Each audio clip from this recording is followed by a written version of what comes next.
The afternoon in Austin was drenched in a harsh sunlight, thick and heavy, as if it clung to the air, slowing every breath. Along the corridors of the rescue center, dogs barked from behind dry metal cages, echoes of their yearning for affection, sharp and raw. Grace Carter, a volunteer who had been here for nearly 3 years, thought she'd gotten used to everything. The fearful eyes of abandoned dogs, the pure joy when one found a home. But today, something made her slow her steps, something hard to name. Maybe it was the weather. Spring had arrived in Texas too quickly this year, with no time to be gentle. Or maybe it was the strange silence coming from the end of the western wing, where the staff had just brought in a new dog that everyone was talking about. "Grace, you should see the new dog," her co-worker Sarah called out, her voice not carrying its usual urgency. It was surprise laced with something closer to emotion. As Grace walked over, the first thing she noticed wasn't the dog's form. It wasn't the short coat, a blend of deep brown and black, nor the strong, tall frame of the German Shepherd mix she'd seen so many times before. It was the eyes, a quiet gaze, deep and heavy with a sorrow that had no name. The dog didn't bark, didn't shrink back, didn't leap with excitement like others did when someone came near. It just sat there, back straight, head slightly tilted, eyes searching through the wire fence as if looking for a familiar face it had once known. This wasn't the look of a dog hoping to be adopted. It was the look of a being waiting for someone to return. The tag on the kennel gate bore a single scribbled name: Zoo. Grace bent down slowly, placing a hand gently on the fence, as if not to disturb the fragile silence.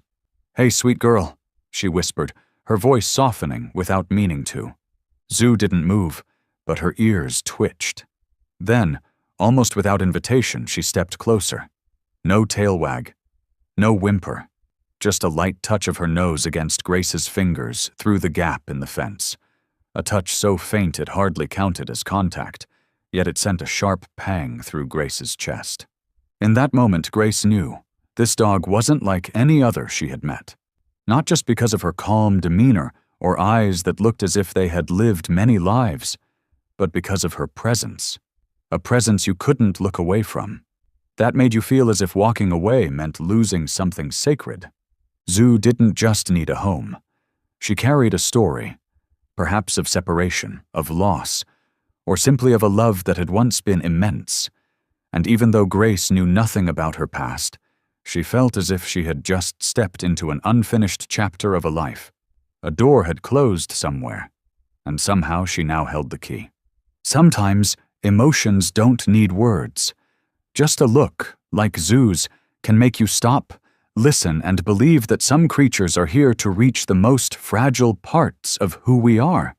Grace remained standing there, eyes locked on the silent dog behind the fence. Of all the animals that had passed through this shelter, and she had met hundreds, none had ever made her stop like this. It wasn't about appearance, though Zoo was striking in a quiet, understated way. A beautiful German Shepherd mix, her short coat a blend of deep brown and black, like old polished oak, her back straight, her neck held high. It wasn't a look that begged for protection. Zoo didn't act vulnerable. It was her eyes, amber and faded, deep as a winter lake, looking straight through Grace, as if peering past the wire mesh, past time and space, in search of something that was no longer there. Zoo didn't spring to her feet at approaching footsteps, didn't wag her tail to win favor, didn't whine for attention like most newly arrived dogs. She just sat, her ears slightly tilted, as though listening for something only she could hear. Each time someone walked by, her head would lift, tracking them, not with desperation, but with a quiet question.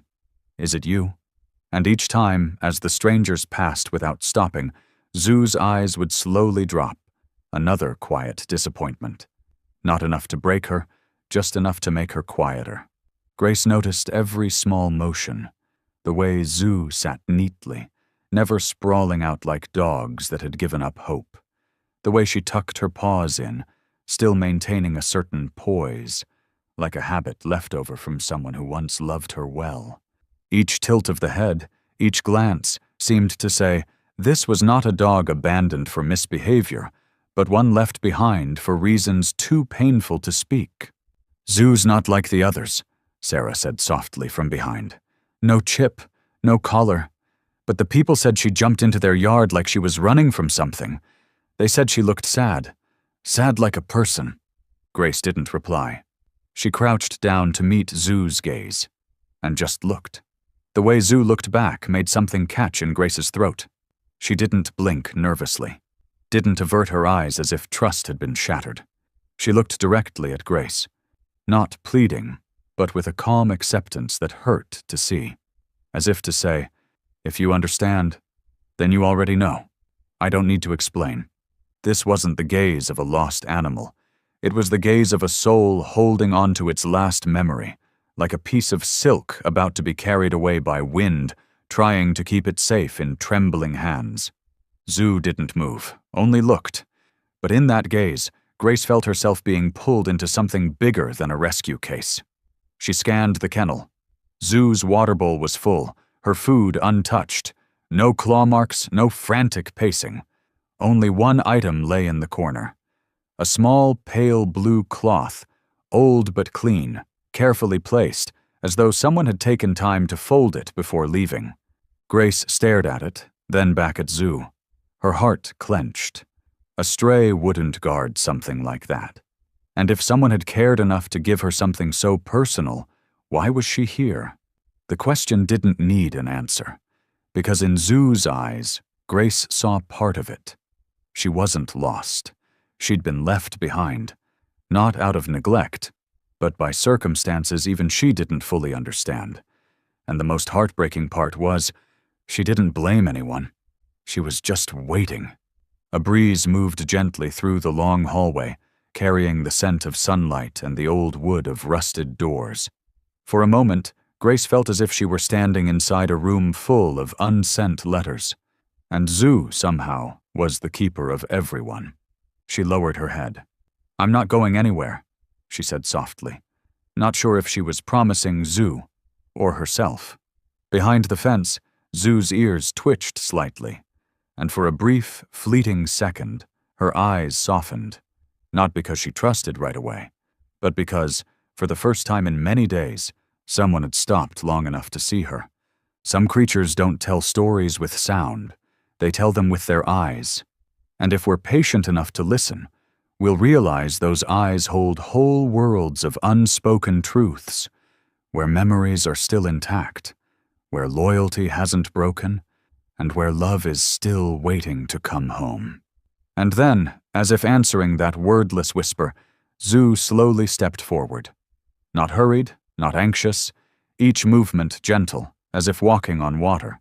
Grace stayed perfectly still. She didn't reach out. She didn't call. She knew that for dogs carrying a deep loss, haste feels like threat, and silence is the softest invitation. And Zoo, with the instinct of a being that had once loved deeply, understood this better than anyone. When only a few handspans separated them, Zoo stopped, tilted her head slightly, and gently pressed her nose to the back of Grace's hand, through the rough wire fence. There was no bark, no eager lick, no sign of excitement. Just a touch, so light it was barely there, and yet it weighed as much as a spoken truth. Grace's heart skipped a beat, as if her body understood something before her mind did. Something deep inside her stirred, not because she pitied an abandoned dog, but because of the way Zoo touched her. Trusting, calm, heart-breakingly restrained, as if in that brief contact was the memory of many days, a sense of familiarity never met, overlapping fragments of a story untold within a voiceless soul. Grace exhaled softly, afraid to move. She feared even the slightest motion might send Zoo retreating, like a fragile dream chased off by the breeze. But Zoo didn't move away.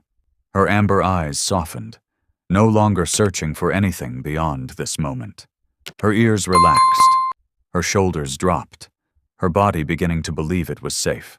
"Hello, sweet girl," Grace whispered, and for the first time, The words felt like more than a term of endearment. They felt like acceptance, like welcoming home someone long lost.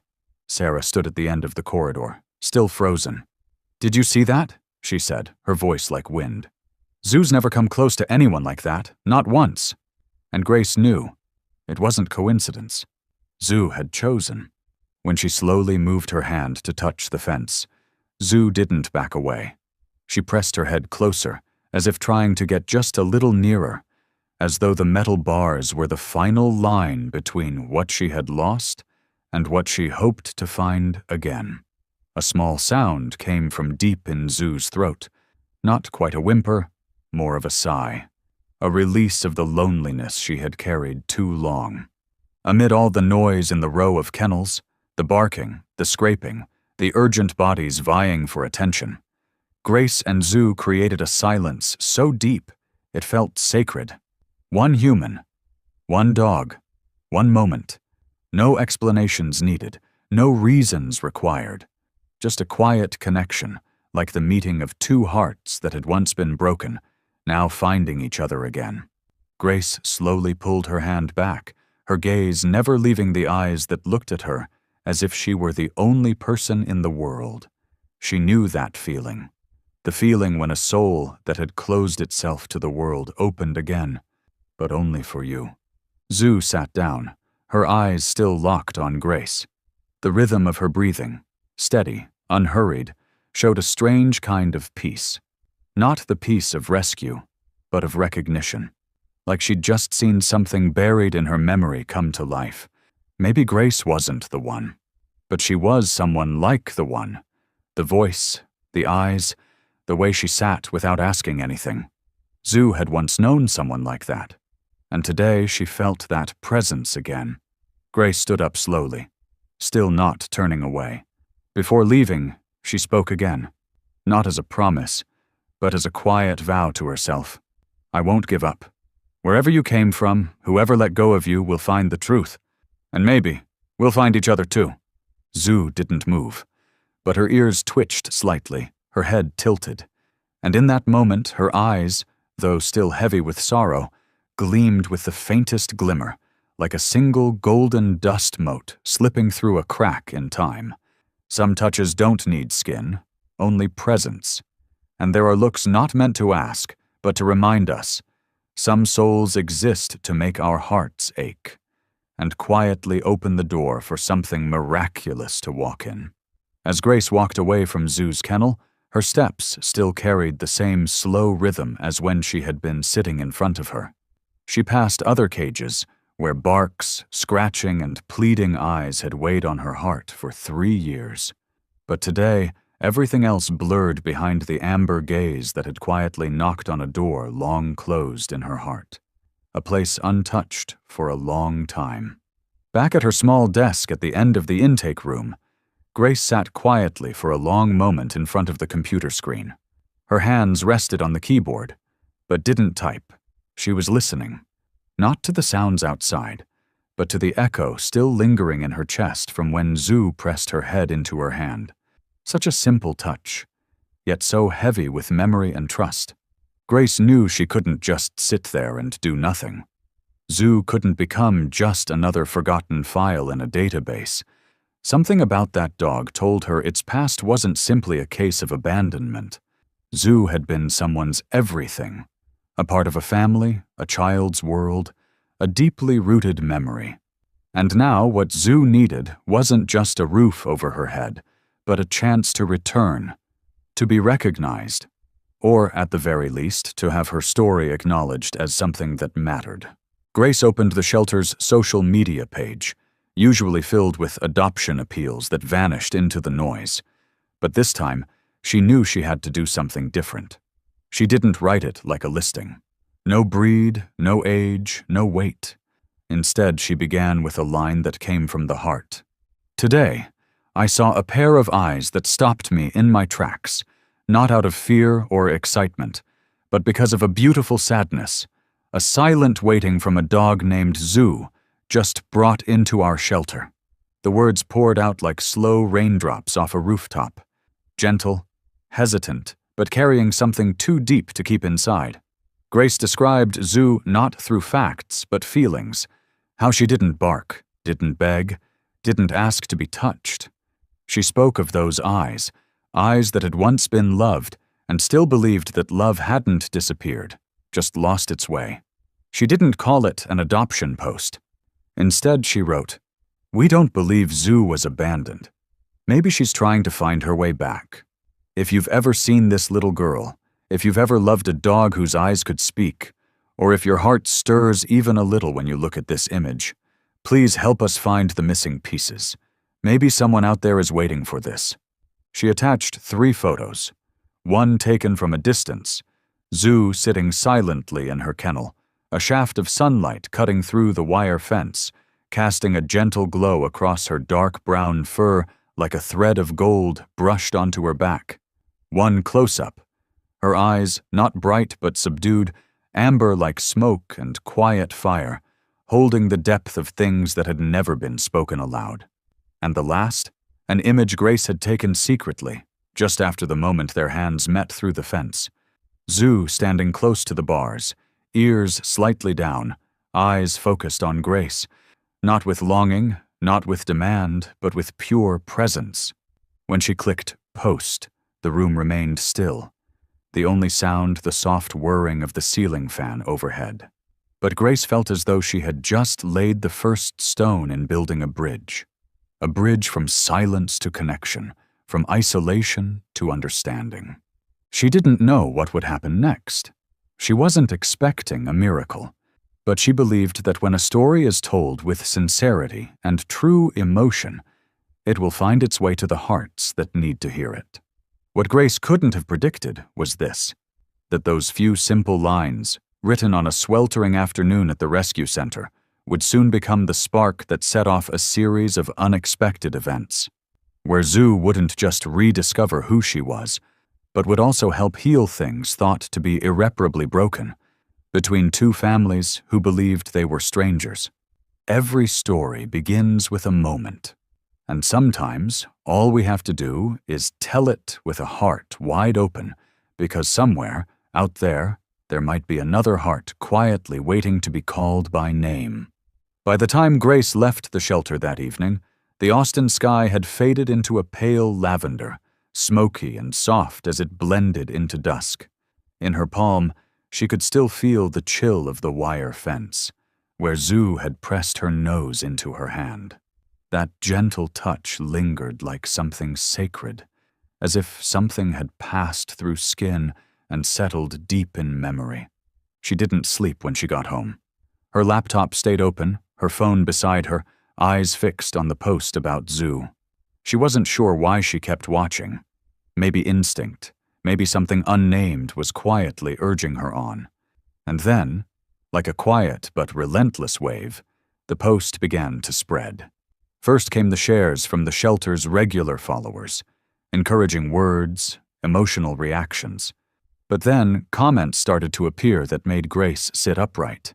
"I think I've seen this dog used to walk with a little girl, around 8 years old, brown skin, curly hair, adorable.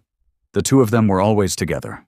Well, the girl held the leash, but it looked more like 2 best friends who never left each other's side, like a shadow and its light."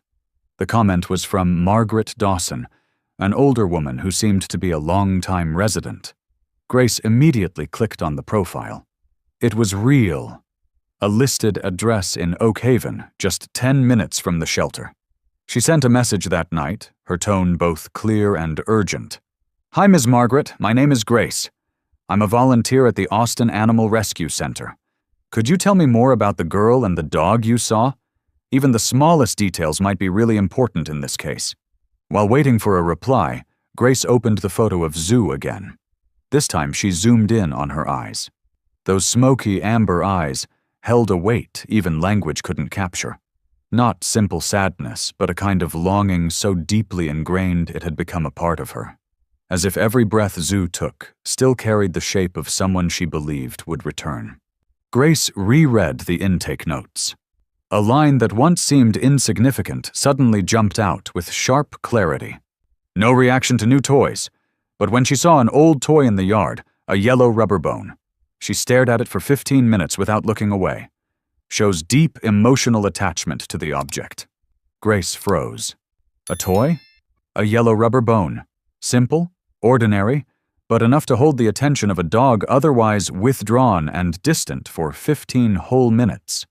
She placed her hand on the desk, her palm trembling. Maybe, in Zoo's mind, that toy wasn't just an object, but a symbol, a link to a face, a voice, a friendship she never allowed herself to forget. Her phone vibrated. A message from Margaret had arrived. I clearly remember. They lived in a blue house, corner of Maple Street. I don't know the girl's name, but they had 2 dogs. One was an older shepherd, very calm. People called him Rex. I used to see the girl reading on the lawn, both dogs lying beside her. It looked like a painting. That last sentence tightened something in Grace's chest. A picture so peaceful, so vivid it refused to fade. And for Zoo, perhaps that lawn was the very place her heart belonged. And when that place vanished, all her footing went with it. Grace pulled up a map.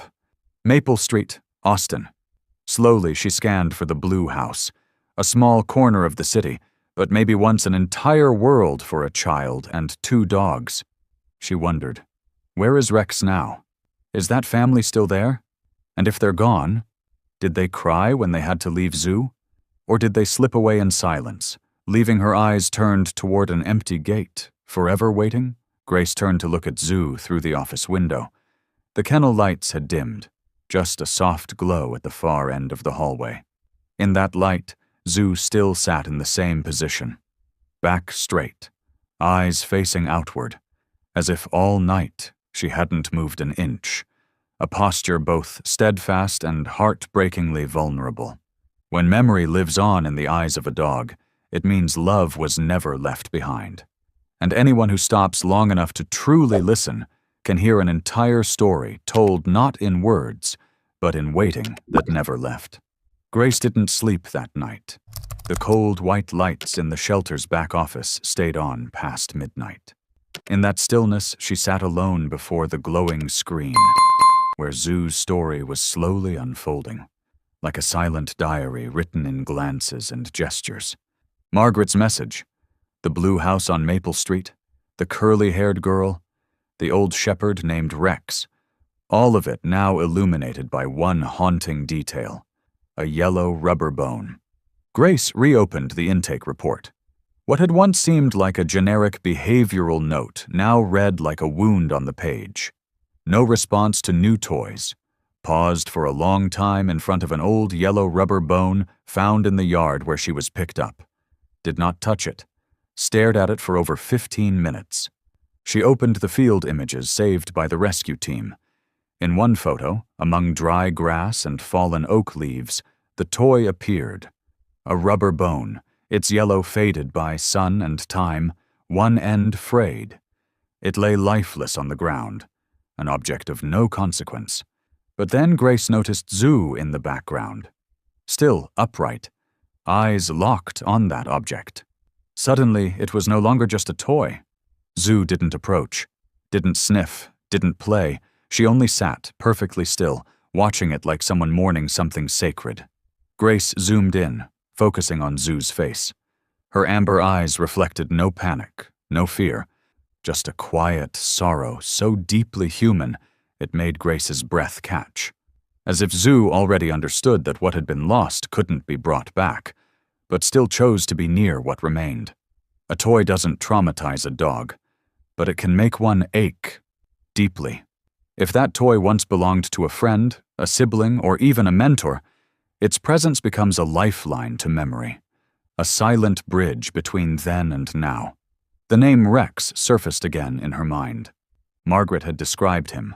A calm, older dog who once walked beside Zoo and the girl, a senior shepherd.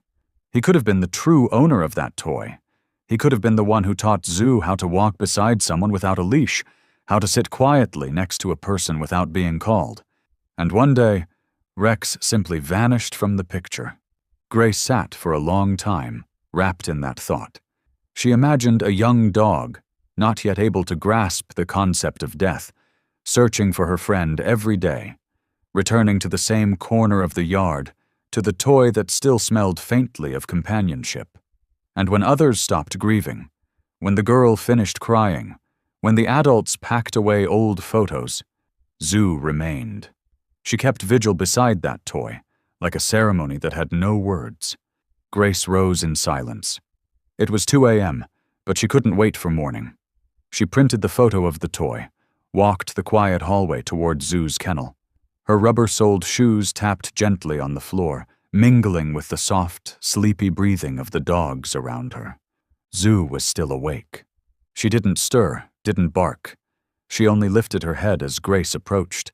Her ears twitched slightly, and her eyes met Grace's, calm, alert, as if she'd been sitting there all night, waiting for someone to return with a missing piece. Grace sat down, said nothing. She took the printed photo from her pocket and slowly slid it through the wire mesh. Zoo looked at it, didn't snatch it, didn't growl, just looked, with the same gaze captured in the field photo. Head tilted, ears alert, eyes fixed on the image of that small yellow toy. And then, slowly, Zoo pressed her head against the bars, as if trying to breathe in something long gone but still sacred. Grace whispered, "That was Rex's, wasn't it?"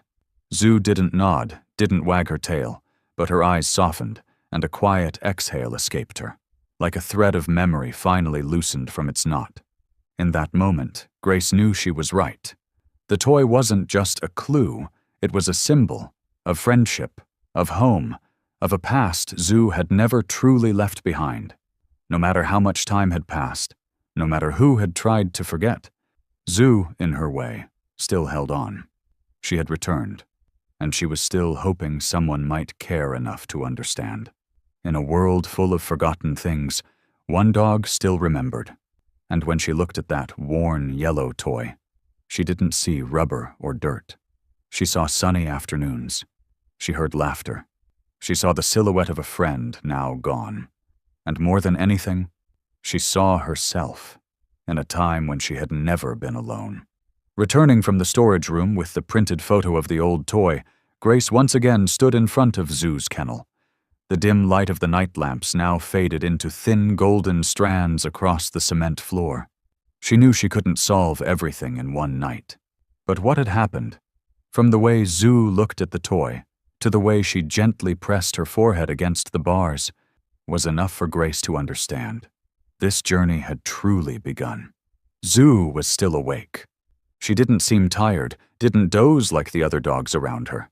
Instead, she sat right where she had been, silent and upright, eyes fixed down the hallway, toward where Grace had returned.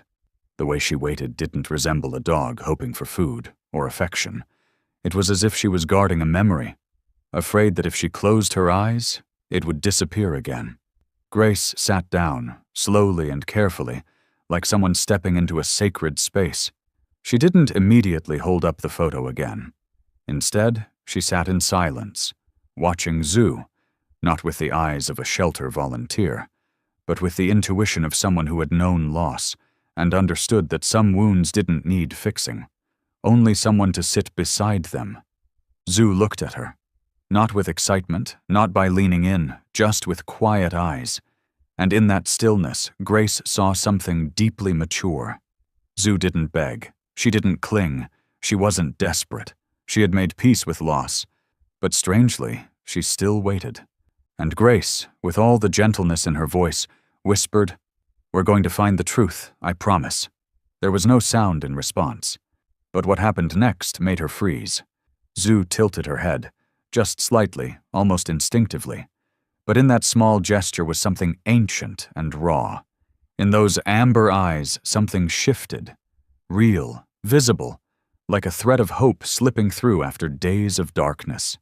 That head tilt, what others might brush off as a reflex, was to Grace an answer. No need for words, no need for tail wags, just a tilt, a softened gaze, ears no longer tense, a dog who had chosen, even just a little, to believe again. Grace didn't leave right away. She pulled out her phone, opened the photo of the toy once more, and held it closer to the fence.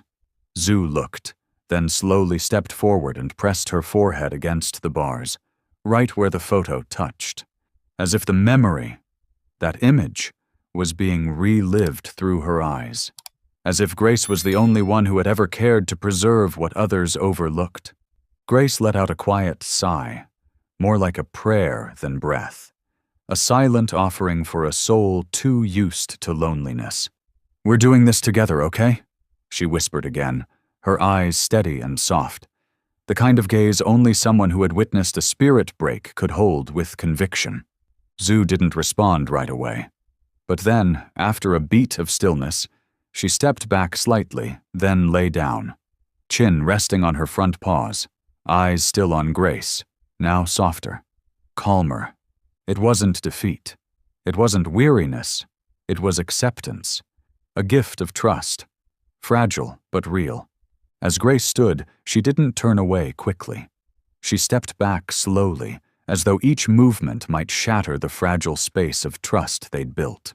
And in that final glance, she saw Zhu still lying there, eyes following her, not distant, but with a look that seemed to say, "This time, maybe it's different." On the drive home, the Austin night wind slipped through the cracked car window. No music, no radio, just the quiet beat of her heart and thoughts circling Zhu, the small yellow toy, and the blue house that had once held 2 dogs and a girl who read on the porch. Grace knew this journey wouldn't be easy.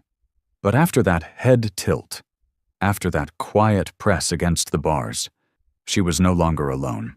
Some promises don't need to be spoken out loud. They just need an eye that listens, a heart that doesn't back down, and a moment quiet enough for 2 souls to find each other through silence. From there, the journey begins not to rescue, but to rediscover the fragments of memory that once meant home. The next morning, as a misty haze clung to the old trees of Austin, Grace left the shelter earlier than usual. It wasn't routine. It wasn't duty. Today, she carried a promise, a whispered vow made behind the bars of a kennel, for a dog who could not speak, but somehow knew how to still a human heart. Guided by Margaret's story and an address on Maple Street, Grace drove slowly through quiet bends, where the morning sun streamed through tree branches and cast light across untrimmed lawns and time-worn rooftops. The neighborhood had a kind, worn-in feel to it, like it had witnessed years of simple joys from families now scattered. And then she saw it, the blue house. Not grand, not eye-catching. It appeared like a painting covered in the soft dust of time, faded gray shingles, shuttered wooden windows, a low fence blanketed in moss. The stone path from the gate was broken and uneven, a few slabs jutting above the grass. The front yard had overgrown, with weeds pushing through flower pots that hadn't seen pruning in a long time. The porch, once perfect for autumn afternoons, was now littered with dry leaves, spiderwebs clinging to the corners. Grace stepped out of the car in silence. Her eyes moved across every detail: an overturned metal bowl at the edge of the brick steps, a chipped piece of white-painted wood from the fence, and most notably, a rusty collar hook still mounted on the porch post, etched with the faint shape of a fishbone. Once decorative, now forgotten. No one had to tell her. This was once Zhu's home. Just then, the sound of water hissing from a garden hose drifted over from next door. Grace turned and saw an elderly woman, small-framed and silver-haired, watering pots of lavender outside.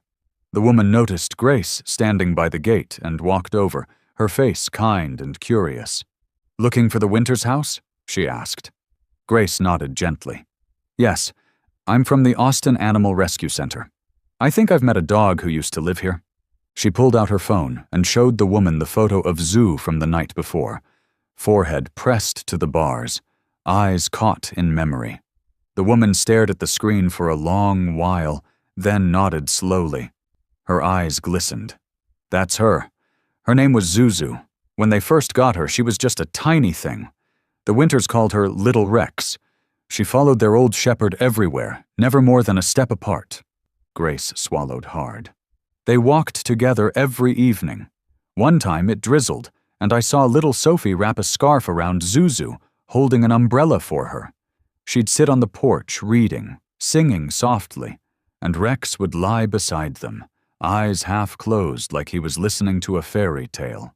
Her words touched something deep in Grace, a warm world that had once existed, now living only in the memory of a neighbor and in the quiet gaze of a dog who never forgot. After Rex passed, the woman continued, everything changed. Sophie was heartbroken. I once heard her in the backyard, whispering stories to Zuzu through tears. She said, I don't want to leave because Rex is still lying here. It was heartbreaking. So they moved away? Grace asked softly, already fearing the answer. The woman nodded.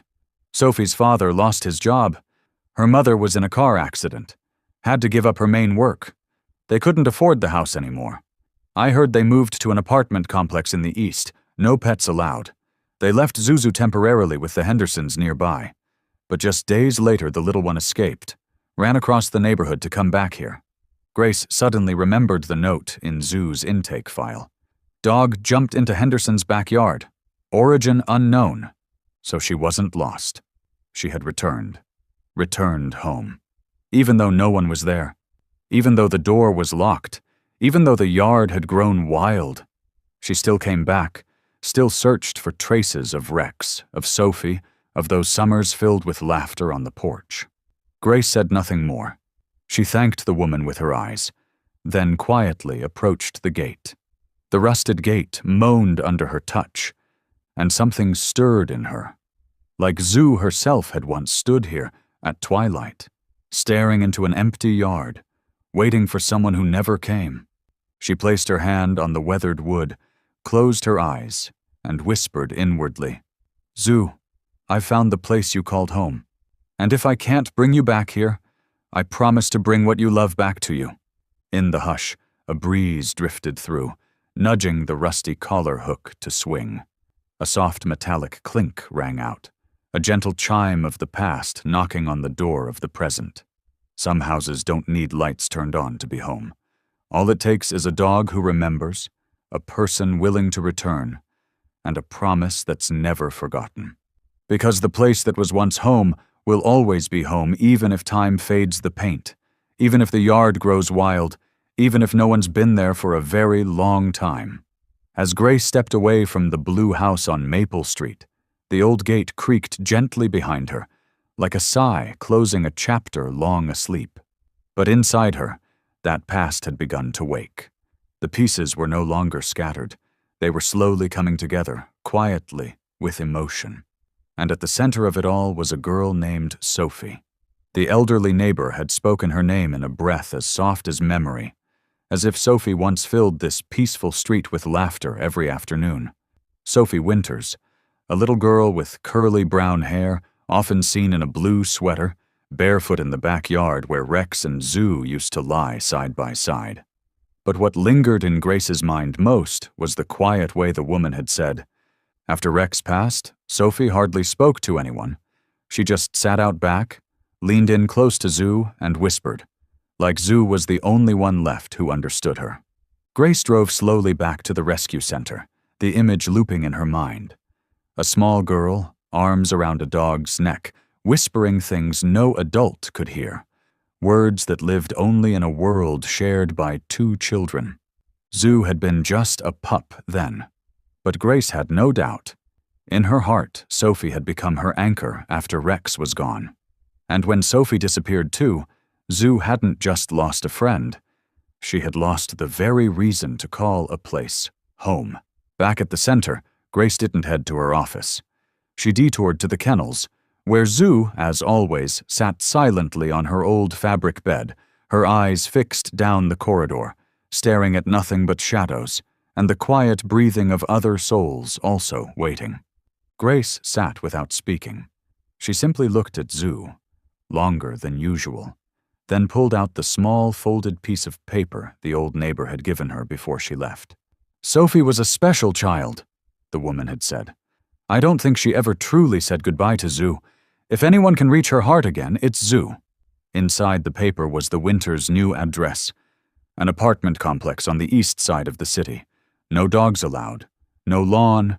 No sunlit porch steps. Grace looked at Zoo and whispered gently, "That little girl, Sophie. She's the one who still has your heart, isn't she?" Zoo didn't respond as usual, but her eyes shifted. Not sharply, but subtly, like a wave pulling back to sea. A movement just enough to say, yes. Sophie was never in the past. Sophie was what Zoo had been waiting for, every single day, in silence. To Grace, Sophie was no longer just a name in someone else's story. She was the living link to Zoo after Rex was gone. She was the only place Zoo tried to return to after being left behind. The neighbor had told Grace how one rainy afternoon, Sophie pulled Zoo under the porch roof, dried her off with her sweater, then sat down, pressed her forehead to Zoo's, and whispered, "Where's Rex, Zoo? We'll find him, right? Please don't leave me too." Grace could picture it, and her eyes grew damp, not out of sorrow, but because, in a world where adults live by logic and plans, a little girl and a little dog had once made a silent promise, not to leave each other. Zoo kept that promise. She went back, to where Sophie had been, where Rex had been, where laughter once rang through summer air. And Sophie, perhaps, still clung to that pain, unspoken, unheard. Grace no longer had any doubt. If she wanted to truly reach Zoo's heart, she had to find Sophie. Not to bring her back, but to reconnect the thread neither of them ever got the chance to tie, when everything vanished too soon. She stood, looked at Zoo again, and this time her gaze carried something stronger. She didn't say goodbye. She didn't say, "Wait for me." She simply placed a hand on her chest, where her heart beat steady, and made a silent promise. "Zoo, I'm going to find her. Not for me, not for the story, but for you. Because I know what you're waiting for isn't just a home. It's a whisper from long ago. Zoo, don't leave me." Spoken once more. But this time, no one will leave. Some people go, but never truly leave.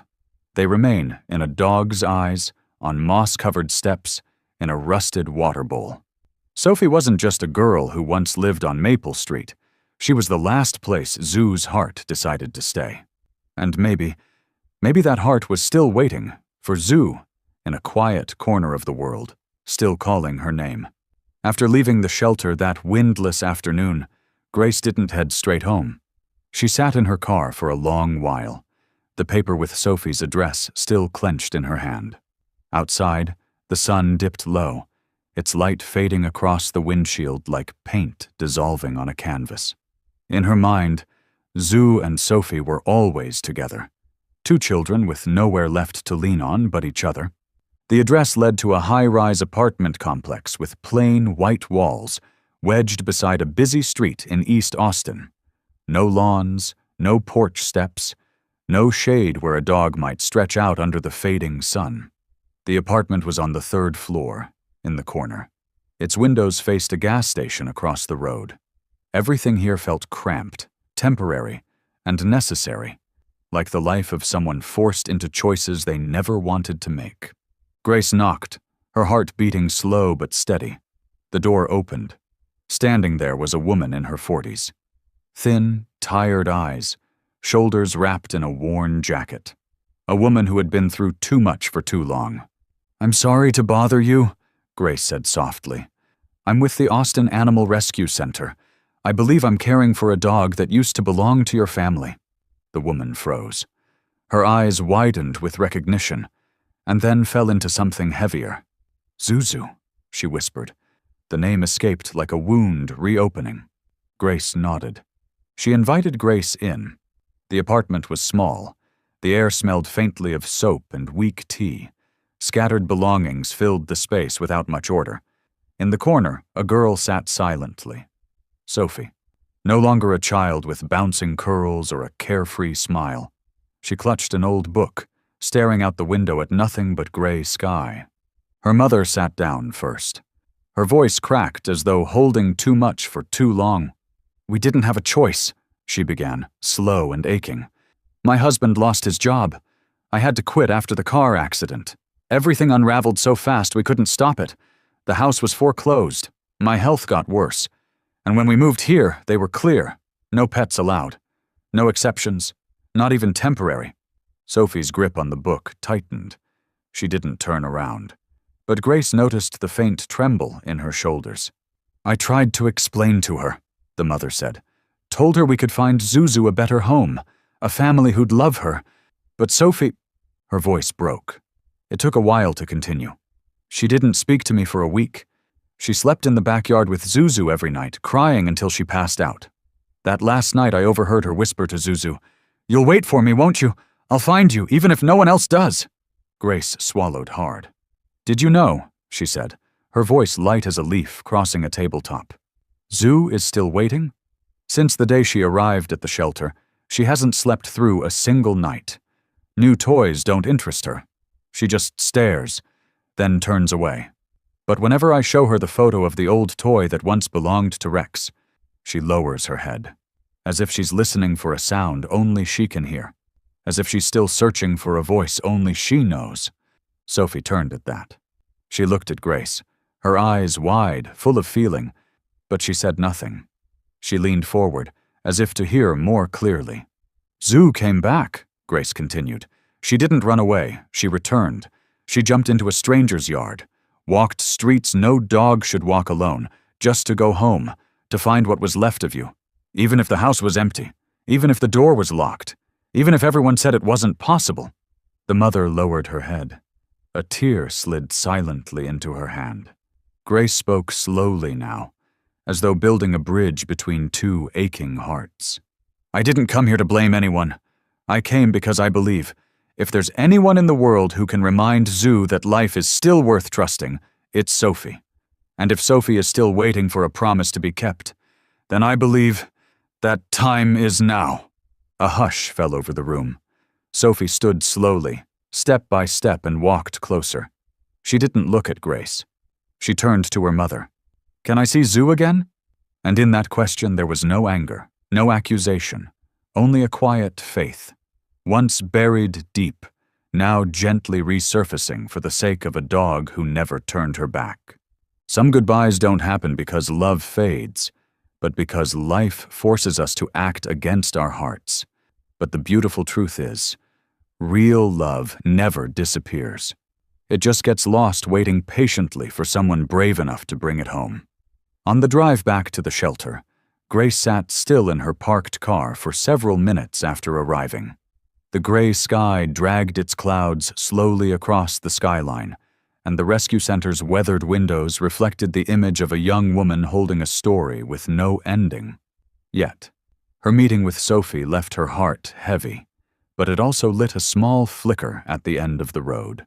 Something she couldn't yet call hope, but wasn't despair. And as she stepped inside the office, not even having taken off her coat, Sarah approached, her eyes unable to hide a look. Part surprise, part emotion. "Someone is waiting for you in the front room," Sarah said, her voice calm but marked by something serious. "She came because of Zoo. You should hear this." Grace walked quickly toward the lobby. There, by the large window veiled in sheer white curtains, sat a woman in her early 40s, upright on a worn wooden chair. A pale gray coat wrapped around her, one hand resting gently on a frayed lilac knit scarf. Her face was delicate, but worn from months of quiet worry. She didn't glance around like someone casually looking to adopt a pet, nor did she seem uncertain or unfamiliar. She simply sat, still, as if she had come a long way just to be present in this exact moment. Grace approached gently. "Hi, I'm Grace, the one who wrote the post about Zoo." The woman stood, her voice low and raspy, like someone who hadn't slept. "I'm Rachel Martinez. I read your post last night, sometime after 2 a.m., and since then, I haven't been able to look away from that dog's eyes." Grace invited her to sit without asking questions yet. People with that kind of look didn't come to ask for a dog. They came because something inside them had broken. Rachel took a deep breath, fingers gently gripping the edge of the scarf. "My daughter, Isabella, is 11. She used to be so joyful, imaginative, always talking to her stuffed animals, making up stories. But a year ago, we were in a car accident. I was barely hurt, but Isabella was trapped inside for nearly 10 minutes. Since that day, she stopped talking. No tears, no screaming, just silence. She just stares. For hours, like something was swept away and she can't reach it anymore. Grace's heartbeat softened as she listened. And then we met Luna, Rachel continued. A therapy dog from a program in Houston. Luna changed everything. She didn't try to make Isabella talk. She didn't crowd her. She just sat beside her, quietly. And one night, Isabella started whispering. Tiny stories. A few words. But the first since 6 weeks of silence. Every morning, Luna sat beside her while she drew. Every night, she curled up by the bed. No one asked her to. She just knew, like she was born to heal. Grace nodded slightly. Nothing about this felt rehearsed. Every word had the quiet pulse of something real. But Luna had to retire. She was getting old. The vet said she couldn't keep working. And since then, Isabella slipped back into silence. We've tried everything. Specialists, travel, new environments. Nothing brings her back. Nothing. Rachel looked up then, meeting Grace's eyes for the first time. Her gaze wasn't desperate. It was the gaze of a mother speaking with the last unbroken piece of her heart. I don't know why, but the moment I saw Zoo's eyes, I felt it. Something about her reminded me of Luna. Not just the sadness, but the way she looks at people, as if she knows who's hurting, and moves toward them. I know how this sounds, but I believe there are connections we can't explain, and I believe Zoo might be the one, the only one who can reach Isabella. Grace said nothing for a moment. Every part of Rachel's story echoed something deep in her, a quiet rhythm that resonated with her memory of Zoo's eyes. The same look that once made Grace sit down without knowing why, driven not by duty, but by something wordless that told her, this dog wasn't lost. She was searching. Maybe she was never searching for just one person. Maybe Zoo carried something deeper, an instinct that pulled her toward the broken-hearted and made her stay. Grace spoke quietly. Zoo hasn't connected with any potential adopters. She doesn't respond when visitors come near, but I think today might be different. Rachel gently stroked the edge of her scarf, trying to still the tremble in her hands. May I bring my daughter to meet her? She asked, softly. Grace nodded, heart tightening. Could Isabella come tomorrow? Rachel nodded. And they both knew this meeting would not be just a test. It would be a moment where two silent wounds might recognize each other, between a girl who had never stopped remembering and a dog who had never stopped waiting. Some souls aren't meant to speak much. They were born to walk beside one another in darkness, where words are too much, and love is felt through a look, a breath, or the gentlest touch. And sometimes, a dog doesn't need to be a miracle, only to arrive at the moment when a fragile heart is just about to break. The next morning, Grace arrived at the shelter earlier than usual. She didn't make coffee. She didn't turn on her computer. Her morning routine was left behind, because today only one thing mattered. In the quiet kennel wing, Zoo lay in her usual corner, eyes half open, gaze fixed down the corridor where footsteps came and went. But today was different. When Grace approached, Zoo stood up. Not eagerly, not anxiously, just with purpose, like she knew that today required her full presence. At 9:50, the front door creaked open. Rachel stepped inside, still clutching the lilac scarf from the day before. She was alone. Isabella wasn't with her. This visit was for Zoo and Rachel. Grace nodded at Sarah and led her out back to the small courtyard where Zoo had always been more comfortable during first encounters. No one spoke on the way. The breeze was light through thin trees. Warm sunlight fell evenly across the patio tiles. The stillness wasn't awkward. It felt prepared, like something that had been waiting a long time for the right people to arrive. As soon as Rachel stepped into the courtyard, Grace unclipped the leash and let Zoo decide. What happened next left Grace, and Sarah, who watched from inside, completely speechless. Zoo didn't hesitate. She didn't scan the area like she usually did. She didn't turn away as she had with dozens of others. She walked toward Rachel, steady and intentional, like something in the air had reached her, a frequency only she could hear. Rachel froze, hand still holding the scarf. Her eyes tracked every step Zoo took, as if she couldn't believe what she was seeing, something she had dreamed, imagined, but never expected to witness. When just a few steps remained, Zoo stopped. She looked up, straight into Rachel's eyes, not with wariness, not with uncertainty, but with stillness. A gaze so direct it stilled the heart, not with sadness, but with the feeling of being seen, completely, without words. And then, Zoo took one more step, enough to gently press her damp forehead against Rachel's hand, the same hand that had gripped that scarf all night, clinging to hope. Rachel slowly bent down. No rush, no fear, guided by something quiet and natural. Her hand trembled, but when it rested on Zoo's head, every worry, every layer of hesitation melted away. Zoo didn't flinch. She didn't pull back. She leaned in, pressing her cheek into Rachel's palm like a child finding something lost. And Rachel began to cry. Not loudly, not in anguish, just tears. Silent, steady. She didn't know why, only that something inside her, long dried out, had begun to soften. "She's just like Luna," she whispered, her voice cracking. "The eyes, the way she touches you, the breath. It's like Luna came back, but brought something more this time." Zoo didn't move. She stood still, forehead against Rachel's hand, listening, as if letting this woman say all the things she hadn't dared to say in so long. And in that moment, Grace understood. Zoo was not just a dog left behind. She was a bridge between broken hearts. Rachel sat down, and Zoo quietly followed, laying her head on Rachel's knee. No command, no hesitation, as if all the space between them had been erased in a single breath. Grace didn't step in. She stood at the threshold, throat tight with quiet emotion.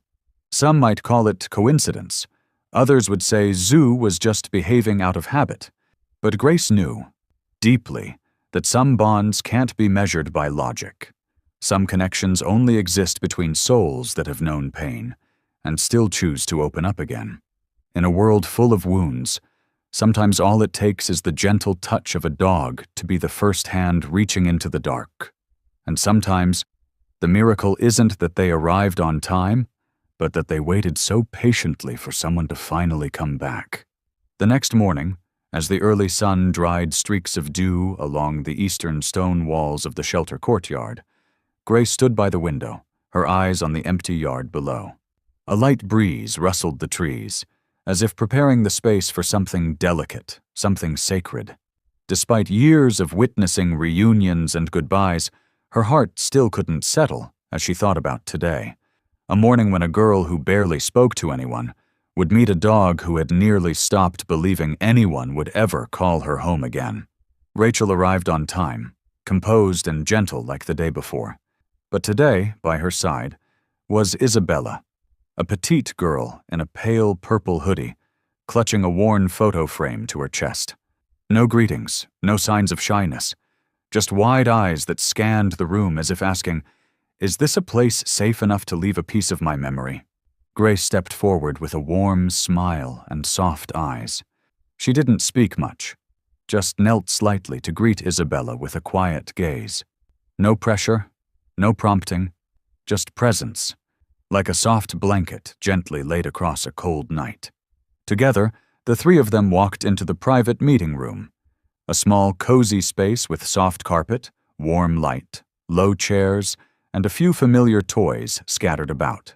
In the corner, Zoo lay already waiting, her head resting on her paws, eyes half closed, as if listening to the world through the rhythm of her breath. When the door opened, Zoo didn't jump up. She didn't wag excitedly like dogs eager to greet visitors. She simply opened her eyes, then, slowly, turned her head towards the girl at the doorway. Grace, keeping her breath steady, nodded quietly to Rachel. She knew this moment didn't belong to the grown-ups. Isabella didn't rush forward. She stood still for a long while, as if reading an invisible signal coming from the dog across the room. Her gaze wasn't afraid, just cautious. The kind of caution that comes from having lost something too precious to risk trusting again. Zhu slowly sat up. No theatrics, just a small movement. Enough to show she'd noticed, she'd recognized. She didn't approach. She waited. The same kind of quiet waiting she had once offered Rachel, with her forehead pressed gently to her hand. Isabella clutched the photo frame tighter, still watching Zhu. Then, slowly, like a falling leaf, she took a step forward. Then another. Her shoes barely whispered against the carpet. And when only a few feet separated them, she stopped. No one urged her on. Rachel sat quietly in a distant corner, holding her breath. Grace stood silently by the door, her hand pressed to her chest, as if holding something fragile from breaking. Zhu remained seated, her tail moving slightly. Not wagging, just a subtle, thoughtful gesture. A kind of hello that said, "I see you." Isabella knelt. She didn't look at anyone. She simply sat just a half-arm's length from Zhu. Her eyes flickered, not with fear, but as if trying to decide if this was real. Then her small hand, still holding the photo until now, reached out slowly, timidly, and touched Zhu's ear. Zhu didn't startle. She tilted her head gently, letting her softer ear rest into Isabella's palm. No bark, no noise. But as the little fingers ran lightly across the warm fur, one word broke the stillness. Soft. Just one word. Small. Barely above a whisper. Like wind brushing across water. But it was the first word Rachel had heard from her daughter in nearly 2 months. Rachel sobbed, hand over her mouth. Grace was speechless. Zhu remained still, eyes on the girl, as if she was nodding to the word itself, a silent response. "Yes, it's me. I'm here." Isabella said nothing more, but her silence no longer felt locked. It breathed, it pulsed. It was the silence of a door just barely opening. Grace turned away, her eyes blurred with emotion. She knew then. The miracle hadn't arrived with fireworks or bright lights. It had come through a single touch, one word, one soft ear, and a heart that chose to stay. In a world full of quiet wounds, perhaps nothing heals like a creature who listens with their whole being. And when a child who no longer speaks to anyone whispers "soft" to a dog, we need no further proof that connection has begun. The next morning, sunlight gently filtered through the office windows as Grace sat at her desk, still caught in the afterglow of yesterday's encounter. She couldn't shake the moment Isabella said "soft." A word so short it seemed weightless, yet it had touched something inside her that she'd forgotten could tremble like that. And Zhu, always calm, always knowing when to retreat, had stayed, had given that withdrawn child a moment of real presence, without force, without conditions. Grace was reviewing Zhu's care log when footsteps echoed hurriedly in the hallway. Sarah appeared, a bit breathless, face tinged with surprise. "Grace, someone's here to see Zhu," she said, hesitant.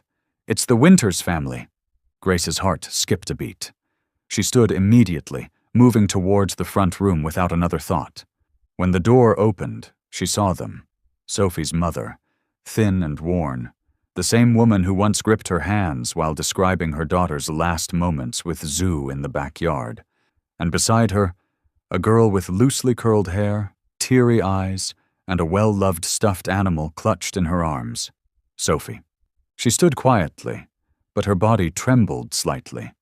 Her gaze was locked on the back courtyard door, where Grace knew Zhu now sat beside Isabella, the girl who had just spoken her first word in weeks.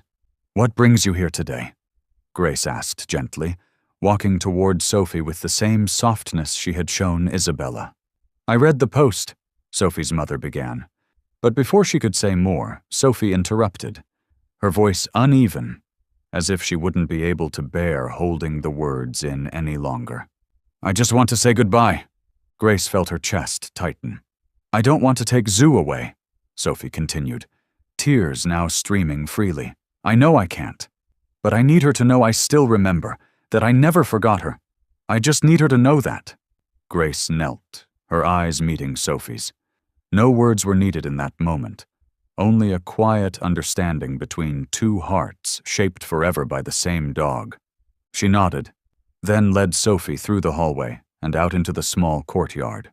Isabella sat on a soft blue mat, Zoo's head resting in her lap, eyes closed as if breathing out a nameless dream. The scene was so peaceful, it almost felt untouchable. And then Sophie appeared, standing in the doorway, just for a moment. But it was enough. Zoo's eyes opened immediately. Her expression didn't shift in panic or surprise. She simply looked, really looked, at Sophie, as if a piece of memory had just stepped back into the light. Sophie didn't step forward. She stood still, clutching her stuffed animal.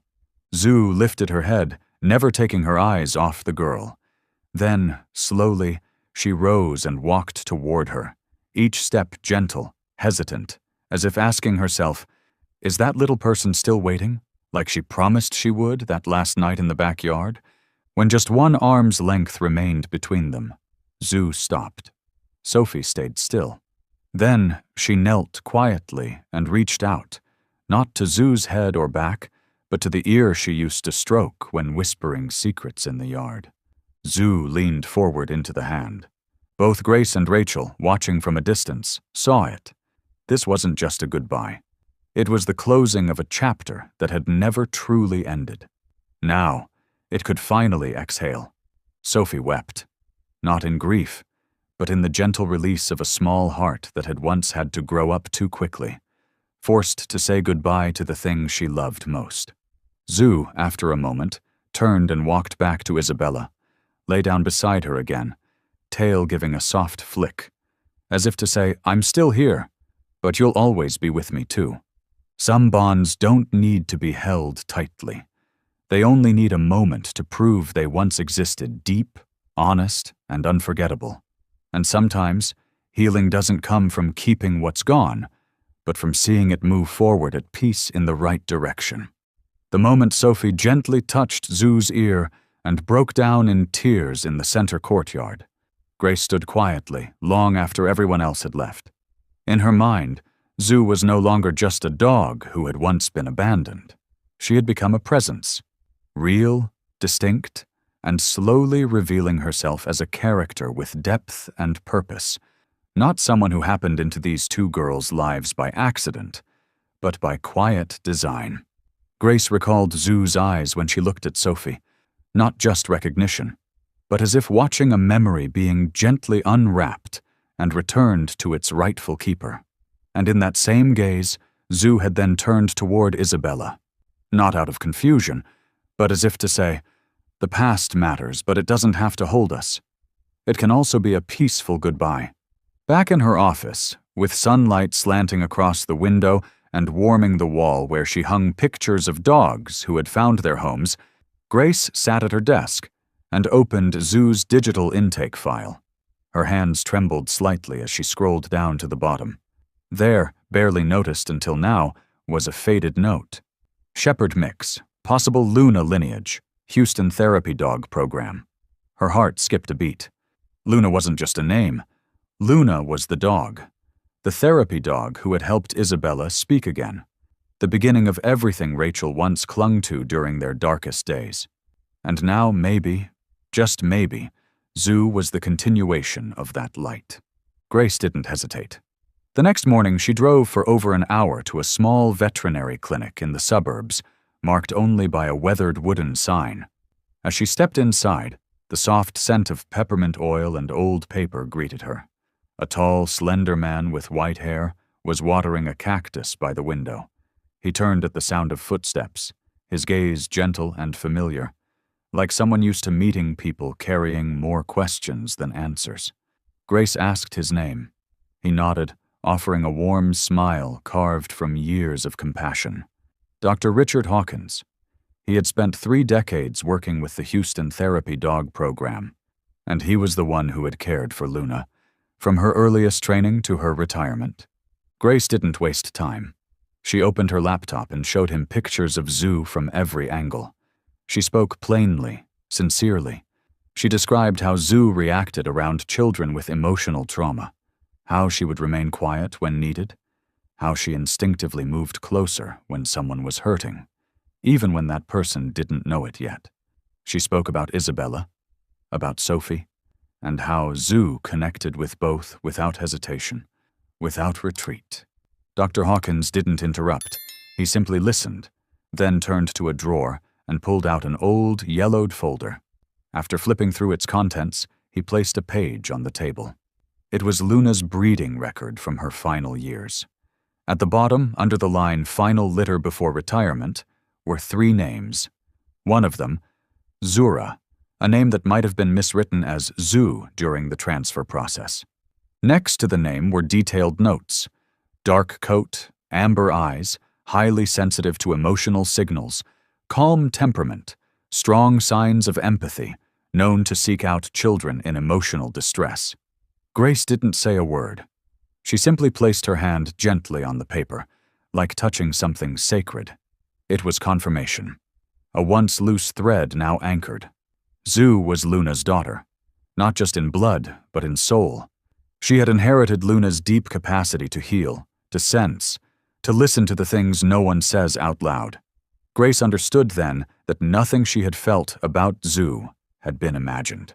Every moment, the subtle touches, the way Zoo looked at someone, the quiet companionship, had meaning. Zoo hadn't just found Isabella and Sophie by chance. She was fulfilling a quiet mission that had started before she was even born. Luna had given Isabella her voice, and now Zoo was continuing that legacy. Not just with one child, but 2, both standing on the thin edge between loss and renewal. On the drive back, Grace didn't play any music. She opened the window and let the wind thread through her hair. The question of who deserved Zoo no longer mattered. What remained was something bigger, something deeper, and something that might need more than one heart to understand fully. If Zoo had been born from a dog who once saved a child's world, then maybe her purpose wasn't to choose between them. Maybe her purpose was to connect them, to be the bridge between fractured hearts, so they could learn again how to love, how to trust, how to heal. Some dogs aren't born just to find a home. They're born to become a shelter for hearts that once forgot how to look up at the sky. And sometimes they carry more than instinct. They carry memory. They carry the breath of a soul that once loved too deeply and is still loving through the body of the next generation. When Grace returned to the shelter that afternoon, the turmoil of having to choose between 2 futures had faded. In its place was a strange, quiet clarity, as if the moment her fingers touched Luna's file, an answer had risen from somewhere deep within. The late-day light spilled gently across the familiar wooden walls of the special care room, casting golden streaks that danced across the aging vines clinging to the window frame. The air was so still, she could hear the breeze slipping through the mesh of the kennels outside, soft as a sigh. Zoo was waiting in the bonding room, a space designed for first meetings between dogs and potential adopters. Isabella had arrived early. She sat on the gray rug, hands clasped on her knees, eyes drifting toward some invisible point, as if replaying the feeling of their first touch. Not long after, Sophie entered. She paused at the doorway, said nothing, just looked at Zoo with a gaze that was part longing, part hesitation. 2 girls, one who once knew Zoo as a soulmate, and one who had just found her voice because of her, now sat at opposite ends of the room, like 2 ends of a thread not yet tied. As always, Zoo didn't rush. She stood, walked calmly to the center of the room, and looked at each child. No barking, no eager running, just a slow, intentional pace, her tail swaying softly. She stopped beside the toy basket in the corner, the one always left out by the staff. Then, with the calm familiarity of a dog who'd lived through more than most, Zoo leaned down and gently picked up an old rope toy, a frayed green cord with faded plastic tips, still carrying the faint scent of afternoons in a long-lost backyard. She turned and carried the toy to the middle of the room, right into the space between the 2 girls. Grace, standing silently near the door, didn't dare blink. Zoo didn't drop it right away. She held one end in her mouth, looking at Sophie. Then, with a subtle nudge of her paw, she pushed the rope slightly toward Isabella. Then she used her nose to inch it back toward Sophie. Her tail moved gently, her ears relaxed. She was waiting, not for approval, but for understanding. No words were needed, no instructions. The two girls stared at the rope. Neither moved. Then Isabella glanced at Sophie and slowly reached down, her fingers wrapping around one end. Sophie hesitated, just for a breath, then did the same. The rope now rested between their small hands, like a bridge that had always been there, just waiting to be touched from both sides. Zoo sat, her tail swaying a little more, eyes content. Grace walked forward slowly, careful not to break the moment. In her heart, every question she'd ever carried unraveled quietly. It was no longer about who Zoo should go home with. It was never about who deserved her more. The real question now was, how do you preserve a moment like this? A moment where a dog, with nothing more than patience and presence, taught people how to share something they didn't think they could. Connection. Sophie was the past. A piece of Zoo's childhood etched into windswept afternoons and whispered secrets beneath backyard trees. Isabella was the now, the doorway just opening, the first breath of hope after long silence. And Zoo, rather than retreating from the past or rushing into the future, had chosen to stay exactly in between, where memory and possibility met. She had chosen to connect, to hold, to open her heart wide enough for both. Isabella tightened her grip. Sophie smiled, the first real smile in days. Then together they tugged gently, not a struggle, a game, the one Zoo loved. Zoo sprang up, tail wagging faster, her mouth opening in a playful bark. The air in the room shifted, suddenly filled with lightness, movement, laughter. It was no longer a room for decisions. It had become a room where something precious had just begun. Grace turned away, tears welling in her eyes. Only one thought echoed now. Zoo had made her choice. And it wasn't a choice between. It was a choice together. A path no one had considered, but the only one that made perfect sense. Some dogs don't need to bark to be heard, don't need to whimper to make us listen. They speak through actions, through their eyes, through an old, frayed toy. And in that strange and quiet simplicity, we come to understand, love isn't meant to be possessed. It's meant to be shared. To take hold of one end of the rope and slowly, gently, step closer together. When the old rope toy rested gently between two small hands, and Sophie's first laugh blended with Isabella's silent nod, Grace knew something had shifted.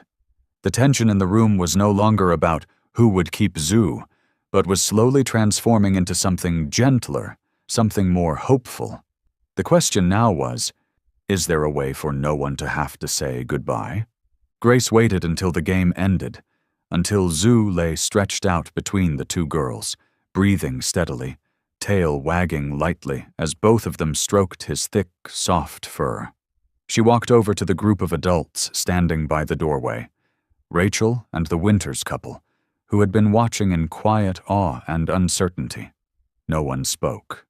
The silence held the weight of waiting, for someone calm enough to ask the question they all felt but hadn't yet said.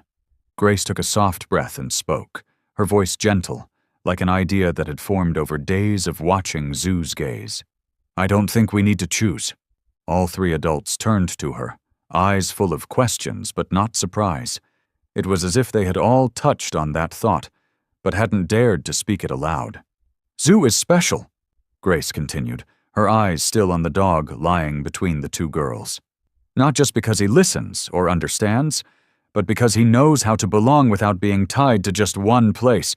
He doesn't divide his heart, he expands it. She looked at Rachel, then at the Winters couple. So instead of asking one family to give up this rare connection, what if we created a new way forward?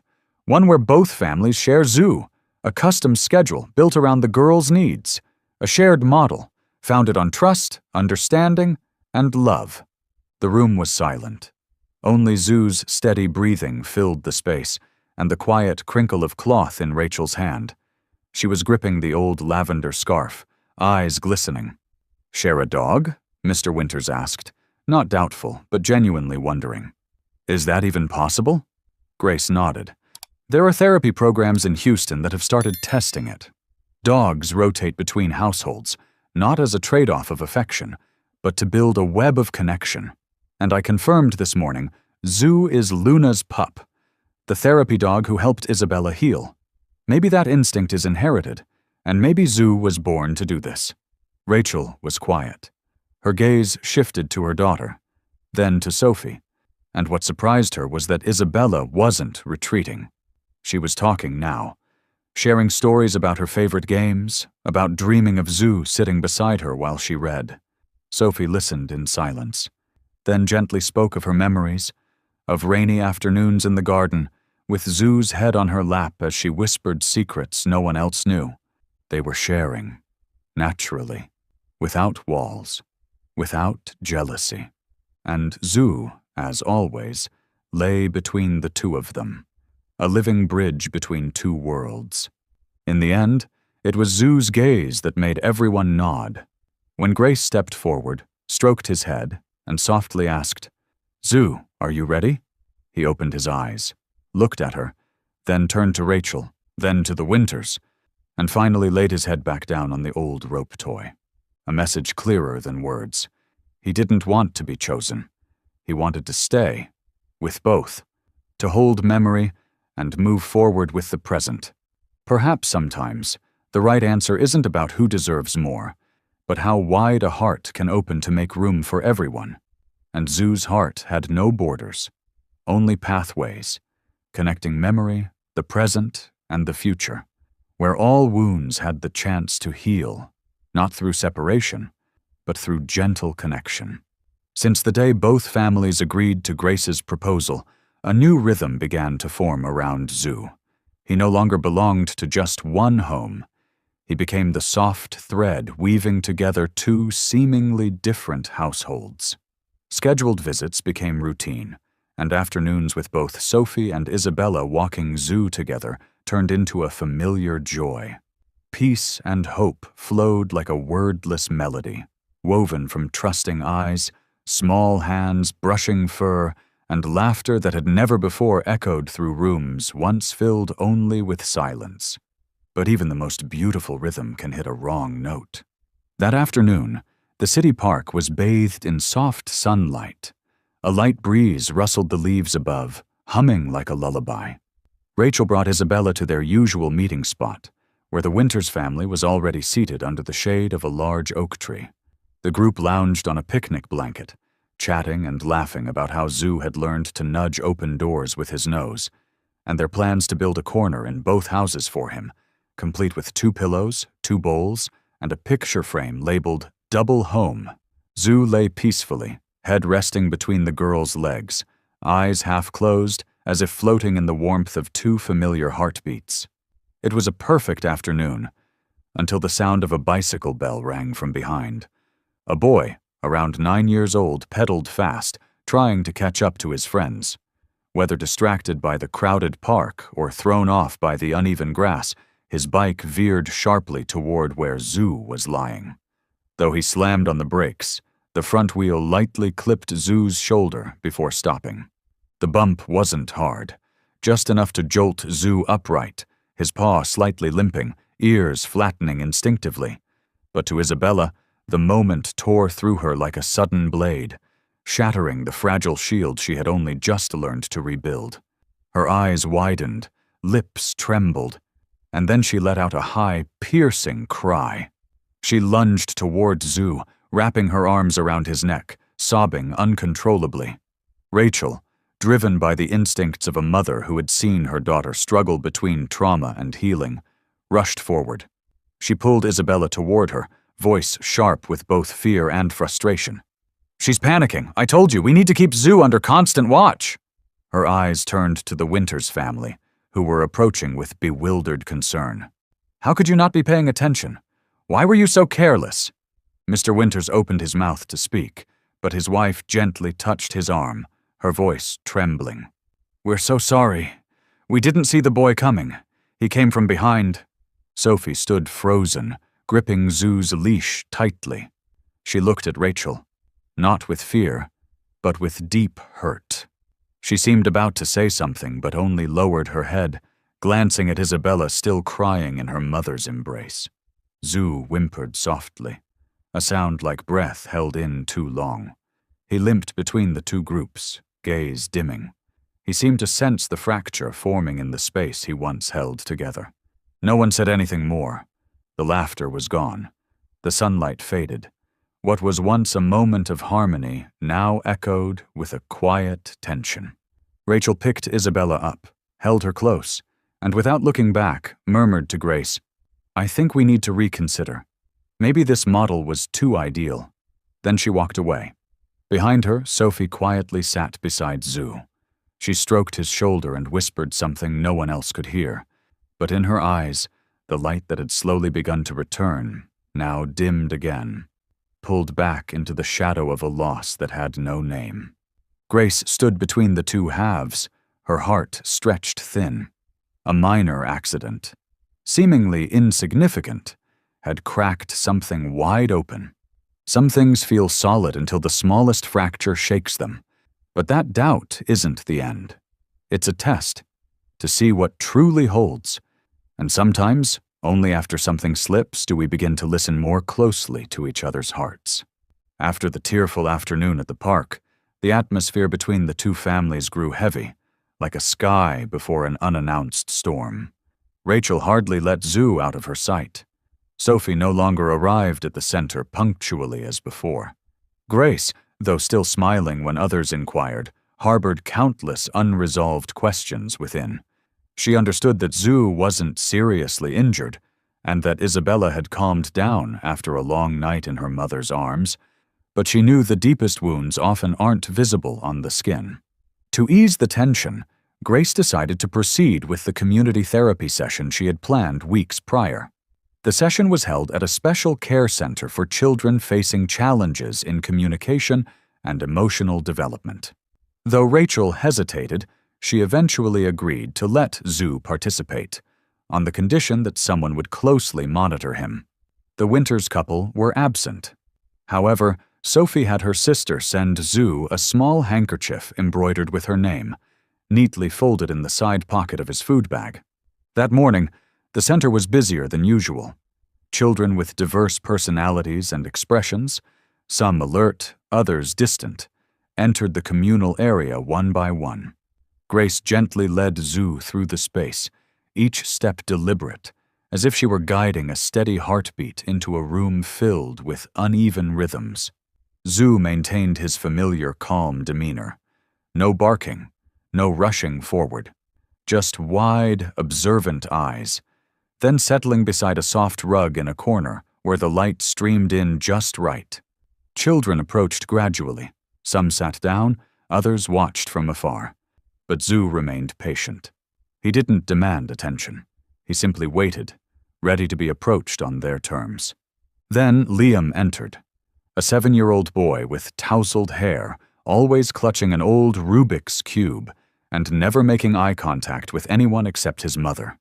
Everyone knew Liam had severe autism, making him difficult to reach.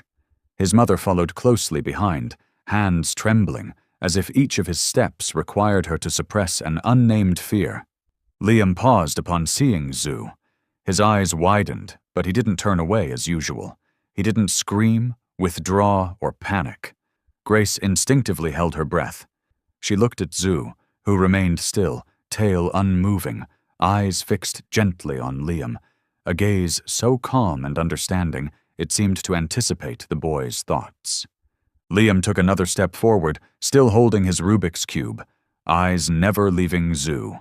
His mother moved to intervene, but Grace subtly signaled her to wait. The room thickened with anticipation. Then a miracle occurred. Liam sat down directly in front of Zoo. He placed his cube on the rug, and, in an unprecedented move, reached out to gently touch Zoo's back. Zoo responded minimally, turning his head slightly, stretching his neck, and resting his muzzle on Liam's knee. Eyes closed. 1 minute, 2 minutes. The surrounding adults barely dared to breathe. Liam lowered his head, his hand beginning to move along Zoo's back, fingers initially trembling, then gradually steadying. He then whispered something, inaudible, but his mother burst into tears. For the first time in years, she heard her son utter a purposeful sound, not just an unconscious repetition. Grace turned to Rachel, whose previously stern face had softened, eyes red but no longer tense. "Zoo isn't just meant for one child," she murmured, as if realizing something her heart had resisted. "My daughter needs Zoo, but the world needs him too." The ensuing silence wasn't empty. It was an open space, allowing hearts to absorb, understand, and accept that true love isn't about possession, but about letting what we cherish shine, soar, and fulfill its purpose. Some moments, seemingly random, open doors to profound understanding, and some beings, though small, carry within them the power to awaken the best in humanity. Zoo doesn't belong to a single home. He belongs to such moments, where his presence can rekindle what seemed long extinguished. Zoo's impact on Liam didn't just resonate within the therapy center that day. It quickly spread throughout the community. A staff member had inadvertently recorded the interaction, and the video went viral online, amassing hundreds of thousands of views in days. People dubbed it the awakening moment, referring to Zoo with affectionate titles like Silent Angel and Miracle Dog. Messages flooded the center. Thank you notes from parents, inquiries from social workers, and adoption offers promising Zoo a luxurious, unburdened life. Among these was an application that made Grace pause. A middle-aged couple, owners of a chain of upscale veterinary clinics, residing in a suburban mansion with expansive gardens, 2 personal animal care assistants, and a history of supporting animal rights programs. They claimed to have watched Zoo's video with Liam repeatedly, convinced that such a dog deserved a perfect environment, one where he could truly shine without being confined by the emotional limitations of small families. The letter they sent was printed on thick paper, bearing formal signatures, and accompanied by a substantial donation to the center, a gesture meant to show goodwill. They didn't explicitly say they were better off than the 2 families currently caring for Zoo, but every word in the letter implied as much, that while love was one thing, the ability to provide, financially, spatially, professionally, was what would allow Zoo to maximize his true potential. Grace held the letter in her hand, sitting silently in her office, where sunlight streamed through the window and fell across a work desk worn down by years of caring for hundreds of lives that had passed through. On the desk was a photograph of Isabella resting her head on Zoo, and Sophie laughing beside them, leaning to the side, her hand outstretched with an old toy. Behind them was a gentle afternoon. Not a mansion, not a vast backyard, no glossy equipment, just 3 hearts leaning into one another, learning to heal slowly through patience and empathy. She knew the offer would make many people hesitate. In a world where material wealth is often used as the measure of fulfillment, it's easy to believe that better conditions must mean a better life. But Grace had seen things that money could never buy. The look in Zoo's eyes when lying between the 2 girls, when he laid the frayed rope down between 2 trembling hands. She had felt it in every moment Zoo sat quietly beside someone, never called by name, only there to be present, to listen in his gentle silence. She knew that if Zoo were sent away, he would have a spacious yard, gourmet food, a professional therapy training schedule, and the chance to help many people. But she also knew there are some things a dog cannot carry with him if separated from the place where he left part of his memory, where 2 children once learned to believe in life again through the light in his eyes. Grace stepped out of her office and walked to the backyard, where Zoo lay basking in the sun, Sophie's embroidered handkerchief still loosely tied around his neck. When she sat down beside him, Zoo lifted his head and leaned against her leg, a familiar reflex. Grace stroked his head, her gaze thoughtful. "Zoo," she whispered, "do you want to leave this place? To go somewhere with everything except the two children who need you every day?" Zoo didn't respond with a bark, nor a whimper. He simply leaned forward, rested his head in Grace's palm, and let out a long, quiet sigh, as if within that exhale lay his answer. Sometimes, the best thing we can give isn't measured by how much we offer, but by how well we preserve what has already touched someone's heart. And some beings weren't born to live in grand castles, but to dwell in the simplest corners, where cracks are waiting to be healed by loyalty and love that asks for nothing in return. After days of wrestling between the dazzling appeal of the wealthy couple's offer and the gentle glow radiating from the heartfelt bond between the two little girls, Grace chose to stay silent in front of the media. She focused solely on listening to Zoo, and listening to the small but unwavering hearts that had been changed by him. And in that silence, something unexpected began to grow. Not from adults, but from the two elementary school girls who, more than anyone, understood what Zoo truly brought into the world. One afternoon, after finishing her homework, Isabella carefully opened her laptop and typed the first line on the blank screen of a brand new blog. Sophie sat beside her, holding an old photo, the first picture of the two of them with Zoo, where the frayed rope toy lay on the floor like a thread connecting two worlds. "Hi there, we're Sophie and Isabella, and this is Zoo, our four-legged friend who helped us heal things we thought were impossible. We call this space Zoo's Circle of Healing. If you're feeling sad, lost, or just need somewhere to write hard things to say out loud, this place is for you." Grace cried when she read those opening lines. No adult guidance, no marketing strategy, no flashy design, just a sincere and humble call from two children who once had their voices and trust stolen, now opening a space with their own hands for other small souls like theirs. At first, the blog only had a few visits, but then a teacher in Arizona read it and shared it with her special therapy class. A parent group in Oregon posted the link on a forum. A single mom in Ohio messaged that her son, who had just lost his only dog in a storm, finally wrote a few lines after reading Sophie's post about missing Rex. In less than 2 weeks, the blog's inbox began to overflow.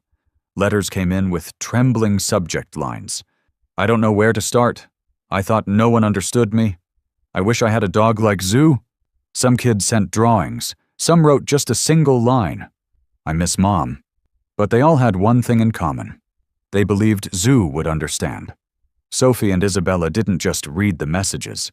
They replied, not with empty advice, but with their own lived experiences. "I used to think no one could hear me, until Zoo rested his head on my knee," Isabella wrote. "I thought I'd never laugh again, until Zoo brought over his old toy and waited for me to smile first," Sophie added. When Zoo was shown the printed letters, he would often nuzzle the paper gently, then lie down beside them, as if quietly listening to every pain waiting to be comforted. One day, Grace arrived at the office to find a large parcel placed outside the center. Inside were more than 30 drawings sent from students at a school in Montana. They'd drawn Zoo surrounded by colorful rings, each ring labeled with a child's name, and a small wish. One wished for their mother to get better. Another wished for their first friend. One simply wrote, "I wish Zoo sleeps well every night." Grace stood in stillness before the childlike colors and limitless hope that a single dog had managed to awaken. And then she understood. The best choice for Zoo wasn't the biggest house, but the place where he could continue to be a bridge, not just between families, but between souls who needed one another. A dog can't answer letters, but he can inspire letters that might never have been written otherwise. He can't build a website, but he can create a circle where everyone feels they belong. And sometimes, a blog, no matter how imperfect, can become the very first seat where a child finally sits down to speak about their sadness for the first time in their life. The final days of spring passed gently, and the blog Zoo's Circle of Healing continued to receive heartfelt messages from all over. Sophie and Isabella took turns replying, sometimes with written words, simply with a photo of Zoo curled up asleep by the window. But what made each response special was the feeling it gave. Someone was truly listening. Then one morning, just as Grace set her coffee cup down on her desk, she received a call from Houston. On the other end was a representative from a respected therapy center that had once worked with Luna, Zoo's mother, before the dog retired. The woman's voice was full of warmth and confidence. "We've been following Zoo for a while, and if there's any candidate who can carry on Luna's legacy in guiding the next generation of therapy dogs, it's Zoo." The invitation came with a proposal. They wanted Zoo to come to Houston for 3 weeks, not just for training, but to serve as a living example. A dog with not only unique instincts, but real-world experience in community connection. 3 weeks might not sound long to adults, but for 2 little girls who had learned to stand back up through Zoo's presence, it was a gap not easily filled. That evening, Grace gently sat down with both families in the community room at the center. On the table was a detailed plan from Houston, complete schedules, accommodations, and care team. Zoo would have a personal trainer, be closely monitored, and most special of all, Luna, though retired, was living with a nearby family and would be brought in for a special reunion. The moment Grace finished speaking, silence fell over the room. Sophie bit her lip, eyes brimming with tears. Isabella clung tightly to Zoo, pressing her face against his neck as if every passing second was a step closer to losing him. Rachel gently placed a hand on her daughter's shoulder, while the Winters exchanged worried glances. 3 weeks is too long, Sophie whispered, not looking at anyone. I already lost Rex. I don't want to lose Zoo, too. Isabella said nothing. She just tightened her grip. All eyes turned to Grace, as if hoping she would offer a safe answer, an alternative plan, a polite refusal. But Grace said nothing. She simply opened her phone, pulled up the blog, and held the screen out to the 2 girls. On it was a newly posted comment from a girl named Hannah in Florida. "If I had a dog like Zoo, I think I wouldn't be afraid of the dark anymore." Simple words, but they rang like a bell in the stillness. After a long silence, Isabella released her hold around Zoo's neck. Her voice didn't tremble, nor did it break like when she first whispered the word soft. It was steadier than any adult could have expected. "If Luna helped so many people," she said, lifting her head to look at Sophie, "then Zoo can too." Sophie turned to her. For the first time, neither of them held on to Zoo to keep him close, but to let him go. Grace sat in silence, needing to say nothing more. The very next day, both families began preparing for the trip to Houston as if it were a sacred mission. Sophie sewed a new bandana for Zoo, embroidered with both their names in sea blue and lavender thread. Isabella recorded herself reading a short story, her voice still hesitant, but unmistakably her own. Grace packed a fresh notebook, planning to document every detail of the journey, not just for Zoo, but for the children still waiting for a miracle to knock on their door. On the day Zoo left, no one cried. Sophie and Isabella stood tall, hands tightly clasped, watching the van pull away from the center gate. Not with longing, but with hope. Zoo sat by the window, eyes still looking out, and as the vehicle paused at the first red light down the street, he tilted his head, just slightly, as if to make sure his 2 small friends were still standing there, steady as ever, silently promising, "I'll come back, bringing something even more beautiful." Some departures don't mean goodbye. They are the beginning of a bigger journey. And some young hearts, once they learn how to love the right way, will also learn how to let that love travel far, no matter the distance. Zoo wasn't leaving the 2 girls behind.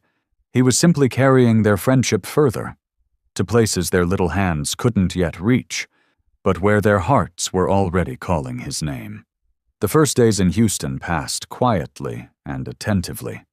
The renowned therapy center that had invited Zoo was nestled within a vast garden, shaded all year round by trees, with gravel paths leading to bright and peaceful therapy rooms, like small homes designed for hearts that had once been broken. Here, therapy dogs were trained not only to obey commands, but to listen, not with their ears, but with their presence, something Zoo excelled at more than anyone. From the very first day, the trainers noticed an extraordinary quality in Zoo. It didn't need to be taught how to approach a withdrawn child, didn't need hand signals to know when to move closer or when to sit and wait beside someone. The way it rested its head on the knee of a non-verbal autistic boy for an entire morning, the way it lay still in the arms of a little girl who had just lost her father without blinking for 30 minutes. Everything left the training team in awe. They had once seen Luna do the same, and now they saw it again, in Zoo. On the 10th day of the program, as the morning still lingered in peace, a van from the outskirts quietly stopped at the center's gate. Grace, who had flown in from Austin to check on Zoo's progress, recognized the vehicle immediately. The door opened. An old dog with dark fur streaked with silver stepped out with her caretaker.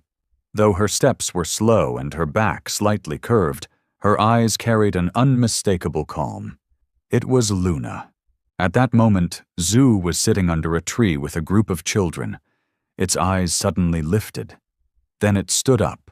Not barking, not rushing, just taking slow, deliberate steps as if to confirm that what it sensed was real.